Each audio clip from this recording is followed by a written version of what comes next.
Chegou um tempo em que a igreja vai colher de forma abundante. À medida que nós ouvirmos a voz de Deus, nós vamos colher coisas abundantes da parte dele.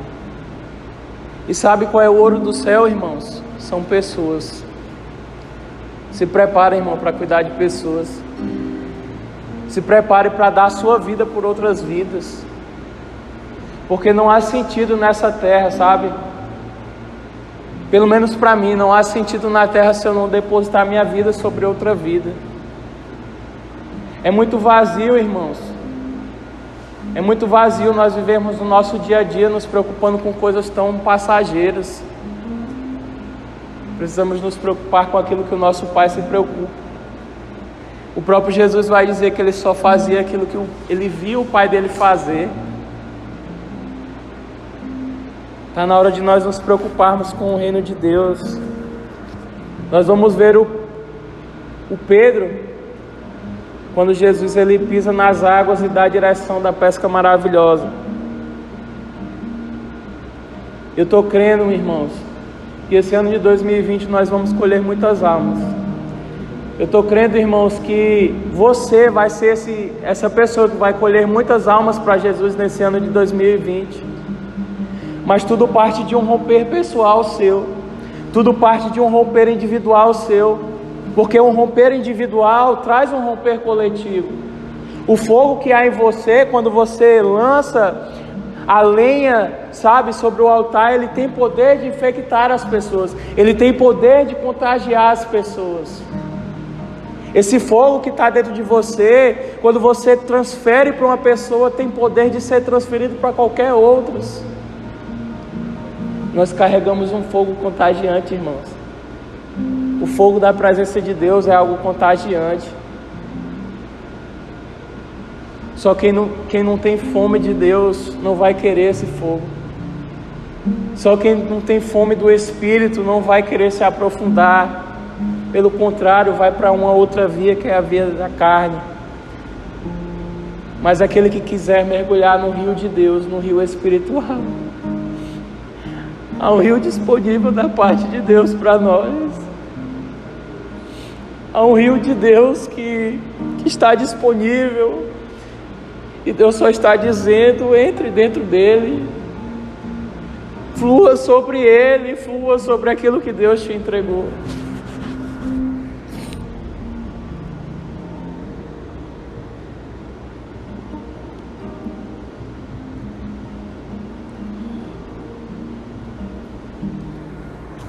Nós entraremos numa etapa de grande amadurecimento da igreja do Senhor. Esteja preparado, irmão, para ser afiado pelo outro. Esteja preparado para ouvir nãos. Esteja preparado para dizer nãos. Esteja preparado para amar pessoas. Esteja preparado para dar sua vida por outros. Esteja preparado para fazer história na terra.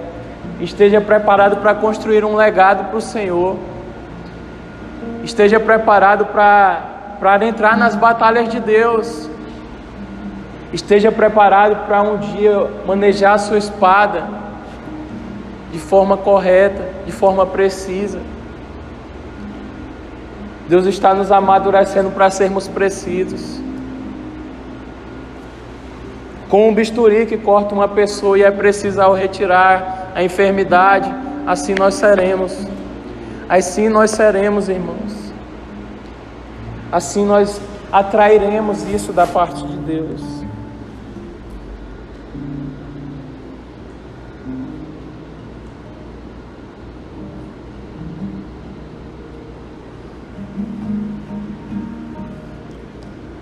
Nós seremos sacerdotes excelentes. Nós saberemos reconciliar nossos familiares. Às vezes nós pensamos que a reconciliação é só o fato de nós virmos à frente de um altar e nos ajoelharmos com o nosso joelho e com o nosso coração.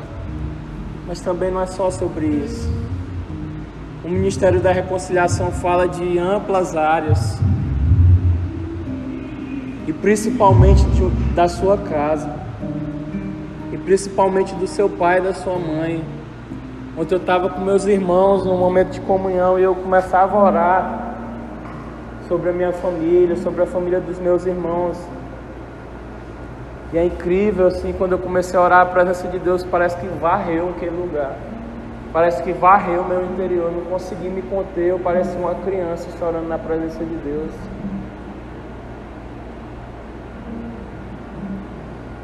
Isso é um indício, irmãos, de um avivamento. É quando nós não choramos pelas nossas causas, nós choramos pela causa do reino de Deus. É quando nós depositamos as nossas lágrimas ao chão por pessoas, pela nossa família. Isso é um sinal de um avivamento, isso é sinal de que Deus está fluindo dentro de nós. Porque a própria palavra diz: quem for limpo, se limpe mais. E quem for sujo, se suje mais. Até para você ser pecador, meu irmão, até para você estar no lago do inferno, você tem que estar com força. Até para você buscar a santidade, até para você viver uma vida com Deus, você tem que buscar com força. E esse é um dos indícios, sabe, de que nós estamos atraindo um avivamento para dentro de nós e para o nosso meio também. Quem for limpo, se limpe mais. Quem quiser buscar a Deus, quem quiser atrair essa presença para dentro do seu lar, se limpe mais. Busque mais o Senhor. Busque mais a presença de Deus. E sabe qual é o maior romper da história? É você e Deus. Esse momento de oração é um momento onde Deus está rompendo coisas no teu interior. É um momento onde talvez Deus esteja pegando o vaso e quebrando novamente. Ou talvez seja um momento onde Deus está moldando o vaso. E talvez Deus esteja preparando algo novo para depositar sobre esse vaso. Talvez Deus está depositando um vinho novo, direções novas sobre a sua vida. Esteja atento, irmãos. Busque de Deus discernir os tempos, porque aí você vai ser preciso. Aí você vai cortar na hora certa. Aí você vai entrar no panorama de Deus na hora certa. Eu queria que você abrisse a tua Bíblia em Gênesis, no capítulo 26, verso 22 em diante.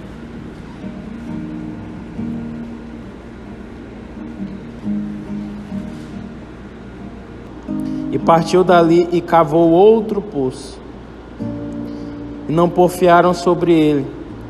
Por isso chamou o seu nome Rehobote, e disse: porque agora nos alargou o Senhor, e crescemos nessa terra. Depois subiu dali a Becerba, e apareceu-lhe o Senhor naquela mesma noite, e disse: eu sou o Senhor de Abraão, o teu pai. Não temas, porque eu sou contigo, e te abençoar-te-ei, e multiplicarei a tua semente por amor a Abraão, o meu servo. Então edificou ali um altar, e invocou o nome do Senhor, e armou ali a sua tenda, e os servos de Isaac cavaram ali um poço. Eu queria que você tomasse posse, sabe, dessa palavra. Porque agora nos alargou o Senhor. Porque agora nos alargou o Senhor. Antes de Isaac e os seus servos cavarem esse poço, que é chamado de Rehobote, eles cavaram um poço anterior, do qual o nome do poço significava inimizade.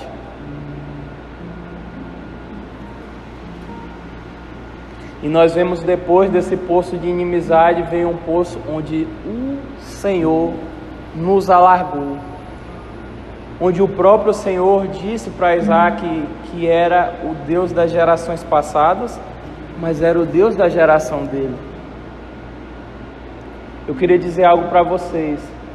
O Deus que é da geração do Silas e da Nete é o mesmo Deus que é da nossa geração também. O mesmo Deus que fez no tempo deles vai fazer em nós também. Esse Deus é um Deus geracional. Esse Deus é um Deus de família. Esse Deus é um Deus de igreja. E esse Deus, Ele quer nos multiplicar. Esse Deus quer nos abençoar. Esse Deus quer nos alargar. Esse Deus quer que nós venhamos romper de forma individual e coletiva, queridos. Esse Deus quer nos levar a um panorama de romper, onde daqui da igreja local nós possamos tocar de forma abrangente essa cidade. Quantas e quantas pessoas não têm o mesmo relato do Isaías, que viveram problemas no seu lar, que separaram das suas mulheres, que estão longe dos seus pais. Existem promessas para o fim dos tempos, em que filhos se reconciliariam com os pais, onde famílias seriam reconciliadas. Existem promessas de que a verdade seria pregada e pessoas iriam guardar essa verdade no coração. A maior profecia está diante de nós, irmãos. A maior profecia está diante de nós. E porque muitas vezes nós somos talvez até como esse Isaías, nós nos apegamos com o caos que está aí fora. Porque muitas vezes nós não deixamos o caos de lado e nos apegamos com as promessas e a verdade de Deus para nós. Queridos, quando nós pararmos de ficar olhando as pessoas e começarmos a fazer algo, aí as coisas vão fluir.